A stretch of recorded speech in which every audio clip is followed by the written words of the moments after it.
I've selected 7 key skills which will form the foundation of my journey to gain psychic abilities and become supernatural. My suspicion is that these 7 skills will have a synergistic effect if developed together, with each one aiding and enhancing in the development of the others. I also suspect that mastering these 7 abilities will provide the perfect foundation to learn further abilities in the future. The 7 core skills are meditation, energy work, breathwork, lucid dreaming, astral projection, clairvoyance, and healing.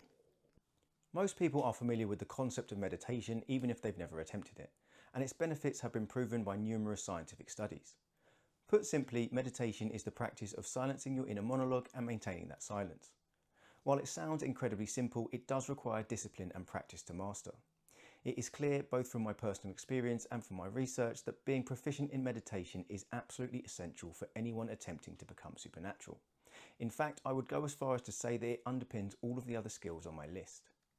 The term energy work refers to various practices aimed at controlling the flow of energy in and around your physical body.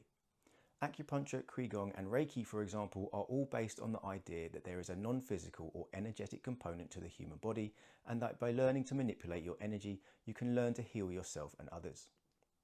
The heart and brain produce their own electromagnetic fields, so perhaps what mystics have called the energy body can be at least partially explained by what science now knows as the electromagnetic field generated by the human body.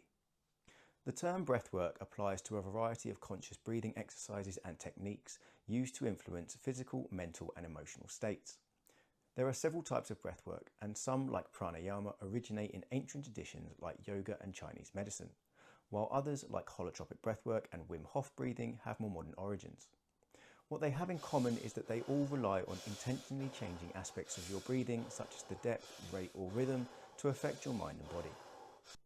A lucid dream is a dream where the dreamer becomes aware that they are dreaming, and because they know they are dreaming, they can exert a level of control over the dream itself. As well as being extremely fun, they can also be a powerful tool for personal growth, as the dreamer can directly interact with and even talk to their subconscious mind. Lucid dreaming has been extensively studied by Dr. Keith Hearn in the 1970s, by Dr. Stephen LaBerge in the 1980s, and by numerous others since. Astral projection, also known as an out-of-body experience or OBE, is a phenomenon where a person perceives their consciousness as leaving their physical body. Allegedly, in the out-of-body state, you are free to travel the multiverse and a vast number of experiences and opportunities become available to you. Despite being studied repeatedly, this phenomenon remains controversial. However, one of the most famous people to claim this ability was Robert Monroe. Robert Monroe not only wrote 3 books on the subject, but also founded the Monroe Institute to study and replicate the phenomenon. The Monroe Institute eventually created the Gateway program, which uses binaural beats technology to train people to have OBEs. The Gateway program was so successful that the United States military sent people to investigate, hoping to use the ability for espionage. A CIA report, which has since been declassified, details their findings and makes clear that despite the controversy, the US military certainly believes that out-of-body experiences are legitimate.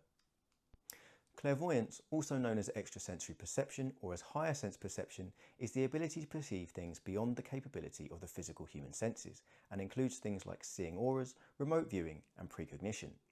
This is another phenomenon that, despite numerous studies, remains controversial. However, in recent years, a number of people such as Mark Komisarov and Caroline Corey claim to have trained themselves to see whilst blindfolded. If these claims are true, I suspect this is the perfect way to begin training clairvoyance. What I refer to as healing is the ability to consciously heal the mind and body of yourself or others.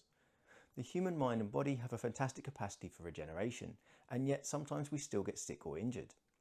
As I understand it, the basic principle at work here is that negative experiences cause negative emotions. If we are unable to deal with those emotions, negative emotional energy can become trapped and cause blockages in the energy body.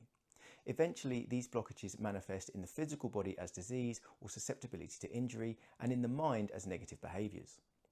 By learning to release these trapped emotions, we can rid ourselves of negative behaviours and heal the body. There are a large number of popular healing methods that are of interest to me, including shadow work, Reiki and Brennan healing science. Initially, I will focus on attempting to heal myself, but in future I will attempt to learn to heal others. I have attempted to learn most of these skills in the past with varying degrees of success, but I have never mastered any of them and I have never attempted to combine them, so hopefully this is going to be an exciting journey.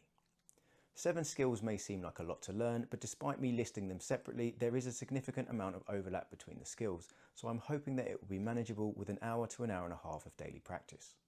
My name is Alex, thank you for watching The Wizard's Way. Please like, subscribe and follow.